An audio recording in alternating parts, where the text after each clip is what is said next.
What's up, everyone? We've got another album. That's right. I know.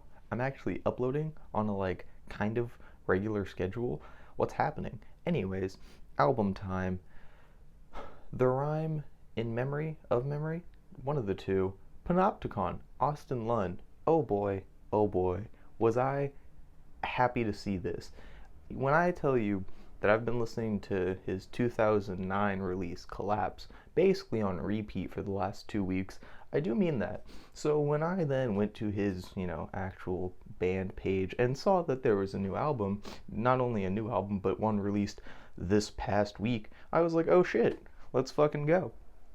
And it's as good as his other shit. But let's talk about his other shit first, because you know how I like to do these mini reviews. I like to talk about the people who make the music and then the music, because that kind of makes more sense. Austin Lunn, the solo black metal project of his that is Panopticon, is great. Panopticon, sorry if I'm saying it wrong, is one of those experiences that you kind of just have to go into blind to understand, because the way I've seen it described and described it to other people is Appalachian black metal, and I don't know if he's actually from Appalachia, and I don't know if that's a fitting title for his music, but it does feel like it's the fitting title. Like, once you hear that acoustic, I think, banjo strumming, and then you get the fucking double kick on the drums in the same song, you're like, okay, this is what's happening now. And I really like that about his music. It's very unique in that aspect, and I feel like it it accentuates the parts of his music that could otherwise be described as very typical for the genre, right? Black metal is a very oversaturated market, like many people like to talk about. But Austin does something different by having this thing called variety and a message, right? I really like The Death of Boulder and The Coming War. It's probably my favorite song of his, probably a generic pick, I know. But the way it describes itself, the way the lead up is so intentional, and then the song happens, you're like, oh, he actually has shit to say. You don't normally think that about black metal, and I like that, Austin does that.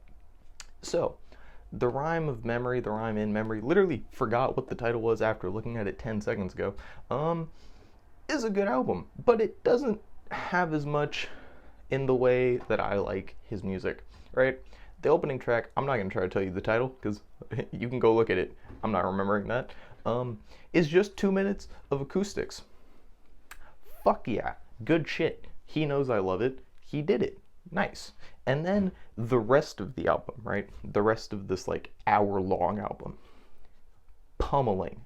No breaks. All gas.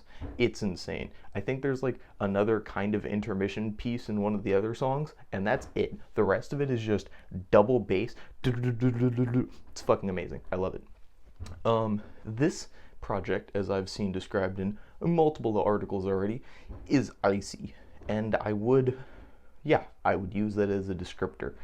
I don't normally use feel-based words to describe music, but this is a fucking chilling album. It doesn't give a fuck. It's like, nope, you're actually sitting outside in the fucking snow right now, and I'm fine with that. That's okay. That's how I like my black metal, if anything. If you watched my agriculture video, which most you probably didn't, you would know that I like it when I feel like my black metal has no sense of surrounding. I like how in a vacuum these albums can sound, and that's what Austin has already done very well, and he's done it very well again here.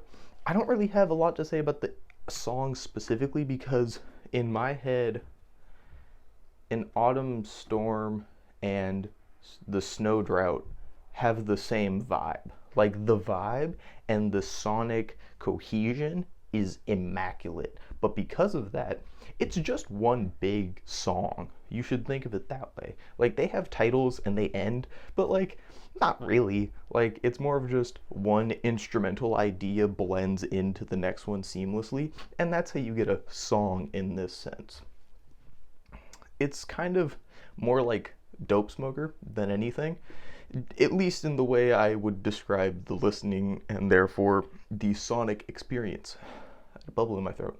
Anyways, No, good album. I don't really have a lot of notes about it. I just wanted to talk about it because it's a really good black metal album, and like, how often do you get black metal albums that are by not only storied artists, which is fucking weirdly rare for some reason, but also ones that are so aptly described and describable. Like, again, this is a chilly, cold listen. You should listen to this at like 10 o'clock at night when it's raining, and you'll understand. You'll be like, oh, this is the vibe we're going for.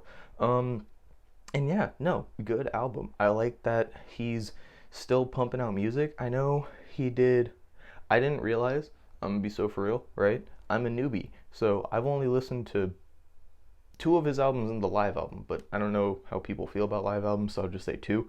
And it was Collapse, and it was in autumn something. That one, 2015. I really like them both because they do the whole Appalachia black metal thing. I didn't realize that Collapse came out in 2009 because I saw it on Apple Music. It's the remastered 2022 version, which may be worse. I'm not that much of a music snob. I'm not going for the original release because it's the artist's intention. Whatever. If a remake and a remaster happens, it happens. That's the available version to me. It sounds just as good.